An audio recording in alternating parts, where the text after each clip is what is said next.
HSC পরীক্ষা 2024-এর যশোর বোর্ডের ইংরেজি প্রথম পত্র বিষয়ের সঠিক সমাধান এই ভিডিওতে তোমাদের সাথে শেয়ার করব। তোমরা উত্তরগুলো মিলিয়ে নাও। একের উত্তরগুলো তুলে ধরছি। একের এ এর উত্তর হবে 1, বি এর উত্তর হবে 4, সি এর উত্তর হবে তোমার 4, ডি এর উত্তর হবে 3, ই এর উত্তর হবে 4, এফ এর উত্তর হবে 3, জি এর উত্তর হবে 2, এইচ এর উত্তর হবে তোমার 4, আই এর উত্তর হবে 1, জে এর উত্তর হবে 2।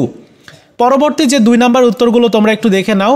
2 এর উত্তরগুলো এখানে উত্তরগুলো দেওয়া হয়েছে, যেমন ফ্লো চার্টের ক্ষেত্রে তোমার 2 এর উত্তর মানে এই 2 নাম্বারের উত্তর হবে ওইটা, 3 নাম্বারের উত্তর হবে এটা, 4 নাম্বারের উত্তর হবে এটা, 5 এর উত্তর এটা এবং 6 এর উত্তর হবে এটা। তোমরা একটু ভিডিওটি পজ করে উত্তরগুলো দেখে নাও। পরবর্তী যেটা রয়েছে অর্থাৎ 4 এর উত্তরগুলো আমরা যদি দেখি, সেক্ষেত্রে 4 নাম্বারের এ নাম্বারের উত্তর হবে রিয়েলিটি, তারপর বি নাম্বারের উত্তর হবে গ্রেট, তারপর সি নাম্বারের উত্তর হবে এখানে দেওয়া আছে, ডি এর উত্তর কোনটা হবে, ই এর উত্তর কোনটা হবে, সবগুলোর উত্তর এখানে দেওয়া হয়েছে। তোমরা একটু দেখে নিও ভিডিওটি পজ করে। 5 নম্বরের এ এর উত্তর হবে লাইফ টাইম, বি এর উত্তর হবে ডেডিকেটেড, সি এর উত্তর হবে স্ট্রাগল এবং ডি এর উত্তর হবে হোয়াইট। তারপর প্রত্যেকটির উত্তর এখানে দেওয়া হয়েছে, তোমরা মিলিয়ে নিও। ওকে, এবার আমরা 6 এর উত্তরগুলো দেখব।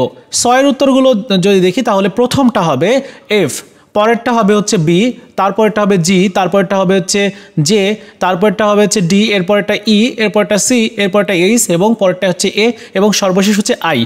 সো তোমরা এভাবে যারা লিখেছো তোমাদের সঠিক হয়েছে, আর তোমরা মিলিয়ে নিও যে তোমাদের কয়টা সঠিক হলো। তো এই ছিল তোমাদের যশোর বোর্ডের এই ইংরেজি প্রথম পত্রের সঠিক সমাধান। ভিডিওটি এই পর্যন্ত ছিল। দেখা হচ্ছে অন্য কোনো ভিডিওতে। ভালো থাকো সবাই।